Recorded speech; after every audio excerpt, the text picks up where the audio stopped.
So for today, ang pagkukwentuhan natin guys ay tungkol sa mga YouTubers ng Buhay Canada. Ayan, gusto niyo yung mga ganyan, chika minute. Kasi back in 2018, nung nagpa-process pa lang po kami ng aming mga papers papunta dito sa Canada. Good morning guys, today is Saturday at ayan nga, meron na naman akong yayang nakuha. Nawala, ayan po, say hi, Anino. Ayan siya. So, nandito na naman sa bahay si Kiko dahil weekends nga. Naka-ready na tayo. Naka-ready na rin siya ng breakfast. Thanks, Yaya, for the breakfast. Naka-ready na daw siya ng breakfast. Hulaan natin kung ano yung breakfast niya.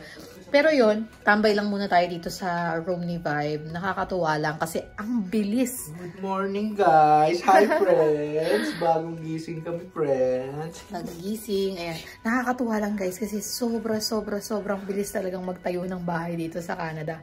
Remember when we bought this house, walang bahay sa harapan namin. It's only been less than a month since we moved dito sa bahay namin. And eto na nga ang nasa harapan. Pakita ko sa inyo. Ayan na guys. Makakapaniwala ba kaman kayo? Ilan yung natayo? 2, 4. Ito ba? 2, 4, 6, 7 na bahay yung natayo. Since nung nag-move kami dito, di ba? Bongga. Ganyan lang po ang pagtatayo ng bahay dito sa Canada. Parang ano lang, mga drywalls, hindi talaga gawa sa semento. Tapos ayan guys, so marami pang gawain. So nandito talaga kami guys sa community na possible pa lang. Hindi pa siya talaga very maayos. Pero yun nga yung advantage kasi mura pa namin nakuha yung bahay dahil nga hindi pa siya masyadong maayos. So yun lang. Baba na tayo. Tingnan natin kung anong hinandang breakfast ng ating abis. Yaya, anong breakfast? Ayan. Ayan na guys. May tocino. At merong kamatis. Kain muna tayo guys. See you in a bit. Ano sabi ng bird? Ano sabi ng cow? Yay! Hello! So ayan, dumaan tayo sa aming mailbox ngayon. At meron na tayong mga dumating na sulat. Binuksan ko na actually yung isa. Bubuksan natin yung isa pa. Papakita lang namin sa inyo. So kumuha kami ng aming driver's license 1-2 weeks ago. 2 weeks ago na siguro guys. So, ngayon lang siya dumating, pero ganyan siya. O, ayan. So, meron bang restriction yung sa akin? Tingnan natin. Yeah. Conditions ay adequate lenses. Kasi po hindi ako makabasa nung nakaraan, nung nagpunta kami doon. May chinecheck pa nila yung sa mata. So, hindi ko siya mabasa. Bumalik pa kami para kumuha ako ng salamin. So, nilagay talaga niya dito na kailangan meron akong adequate lenses. Yun yung condition ng aking license. Finally, meron na tayong driver's license. Imagine guys, kumuha ako ng lisensya sa PI para mga 3 months ago lang. Pagdating namin dito, transferable siya. So, yun yung kagandahan. Pag may lisensya na kayo sa kung saang province man kayo nando doon, pagdating dito, madali na siyang may transfer, di ba? Nakahinto po kami. Ayan lang po ang aming blur. So, i-buckle up ko na po siya. Dahil tayo ay pupunta na ng WEM. Kukuha tayo doon ng cake para sa ating house blessing. At saka may konti kaming mga pamimili doon. So, kita-kits tayo mamaya sa WEM. Bye! Hi guys, ayan, nandito kami ngayon sa Windermere sa may Canadian Tire. Imagine niyo guys, ang tagal kong inintay ng chafing dish para sa araw na ito. Para sa aming house blessing. Tapos wala kaming mahanap na pang-apoy sa chicken dish. Ano ba tawag doon? Yung apoy niya ganun. Methanol. So ayan, hinahalughog namin ang buong Edmonton, Alberta para lang makakita ng methanol. Ito na. Tumbok na? Ay, hindi ko sure. So, pinig ba yan? Camping. Oh, yan. Ito mismo. Ito. Ayan, taran. Shoutout. Shoutout. Kanina ka pa namin hinahanap eh. Ayan, bili lang tayo nito guys. Ito yun, parang ganito. Ilan? Ilalagay siya sa ilalim para mainit yung ating chafing dish. Bili lang tayo. Bye! Hi guys! This is me again, Joy Fajardo. Welcome back to our new YouTube channel. This is Joy in Alberta. And today, pauwi na nga tayo. Galing tayo ng WEM. Kinuha natin yung cake para sa ating house blessing. Bili tayo ng mga final na mga kailangan para sa house blessing natin. And ayun, isa na nga doon itong methanol gel. Yan. Kasi nga, di ba guys, bumili tayo ng chafing dish. Nakita nyo naman, in-unbox natin yan nung isang araw. Pauwi na tayo sa bahay. And for today, naisipan namin na makipagkwentuhan sa inyo. Syempre, daily kwentuhan na yan di ba? So, pasensya na kayo guys sa ating lighting for today. Kasi nga, nandito tayo sa sasakyan. So, medyo madilim and yan. Pagpasensyahan nyo na. May pa-sunlight. May pa-sunlight siya. So, for today, ang pagkukwentuhan natin guys ay tungkol sa mga YouTubers ng Buhay Canada. Ayan! Gusto niyo yung mga ganyan. Chika minute! Char. Hindi. Kasi, back in 2018, nung nagpa-process pa lang po kami ng aming mga papers papunta dito sa Canada, syempre, nag-check kami ng mga Buhay Canada kasi gusto naming makita, yun ba talaga yung gusto naming lugar, okay ba kami doon, ganyan. Pero during that time, hindi pa ganun karami ang mga vloggers. So, sino ba ang ating mga paboritong vloggers during that time? So, kami noon, ilang years ago na yun, 5 years ago, so medyo limited pa lang, ilan lang ang nakikita naming nag-YouTube. Pero isa sa pinaka-hot nung time na yon ay si Pinoy John Tigno. at si John Tigno.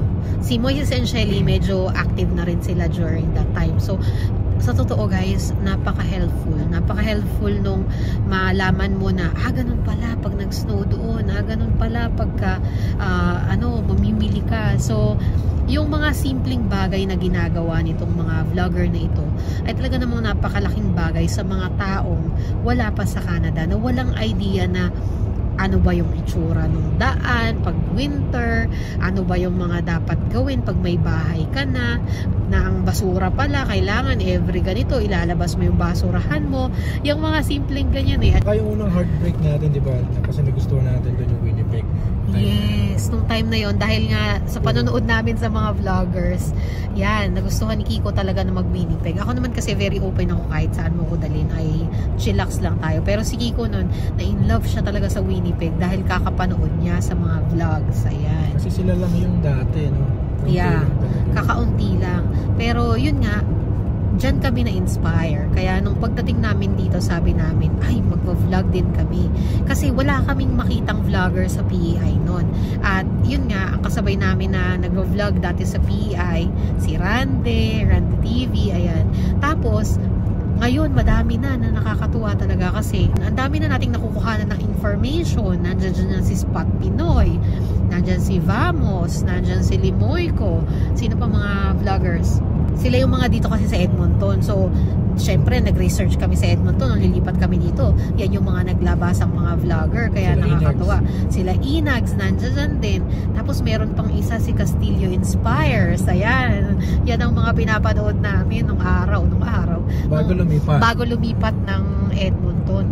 Talagang nakaka-inspire din talaga sila. At saka makukuhanan mo din sila ng idea na may mga nag-agency. Yung iba naman, nag-DIY lang sila. Kaya pala ng DIY, yung mga ganon. Kaya nung nag-vlog kami nung simula, pinakita din namin yung naging journey namin na kami po ay nag-DIY, ganito yung ginawa namin. Kasi feeling namin sa maliit na bagay na ginagawa namin na yun, baka sakaling may isa, dalawa kaming matulungan na makarating din or ma-inspire din na makapunta dito sa Canada. Minsan yung mga maliliit na detalye yung gusto mong malaman ano ba yung tsura ng daan doon. Pagka winter, pag summer, diba? Paano ba yung driving doon? Yun yung mga simpleng bagay na tsaka sinesearch din ng mga papunta dito galing Pilipinas o galing probinsya. Kaya kami ni Joy, medyo papunta rin kami dito sa Edmonton kahit hindi kami familiar.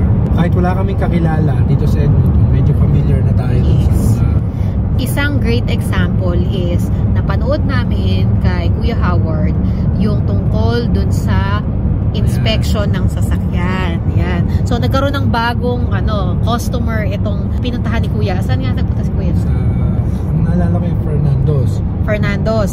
So hinanap namin yung Fernando's. Pero alam namin nakatabi ng Fernando's. So pinuntahan namin yung katabi ng Fernando's kasi doon din siya nagpa-inspection. Doon din kami nagpa-inspect, 'di ba? So nagkaroon siya ngayon ng bagong customer dahil doon. At sa kanya na rin kami nagpa-change ng winter tires, 'di ba? So balik-balik na kami doon. May regular customer na sila, 'di ba? Yung simpleng bagay na 'yun nakakatulong, 'di ba? Kaya kung meron silang gustong makita dito sa Edmonton, 'di ba? Kasi nandito tayo Yes. Yung mga tayo, 'di ba? True. Kung may gusto kayong mga gusto kayo na, i-try nyo nga yung totoo bang masarap yung mga ganyan. Yun. May mga friends kami na nagsasabi, Joy, sabi nila masarap daw yung ganito. Ayan, tinatry din namin. Kasi, check namin, turo nga ba ang balita. Ayan. Kayo ba guys, sino ba ang inyong favorite vlogger ng Buhay Canada? Para masubaybayan naman natin yan. Share nyo naman sa comment section sa baba. Pag may nag-stand out guys, na maraming nagsabi na, ay gusto ko si ganito, gusto ko si ganito. Ayan, tatry natin makipag-collab sa kanila. Baka naman sakaling may available time sila. At makakwentuhan natin sila. Ma-inspire tayo lalo sa Canada, diba? In reality guys, hindi naman lahat ng vlogger ay positive. Diba? Meron din namang mga vlogger na reality check. Sasampalin kayo ng katotohanan. Just a balance between being overly optimistic at pagiging realistic. Yan. So, meron kasi tayong mga napapanood ng mga vlogger, ay grabe naman to.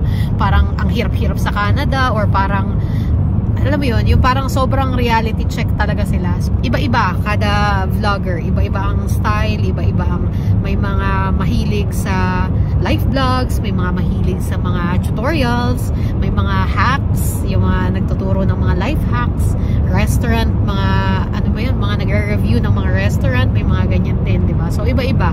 So, kung ano guys ang inyong gustong makita sa amin, lalo na ngayon na nagsisimula pa lang kami, di ba? Give us some ideas kung ano yung gusto nyo makita at ipapakita namin sa inyo. Sige. Kinabahan ako, medyo masagwa sa akin guys. Charot lang. So yun.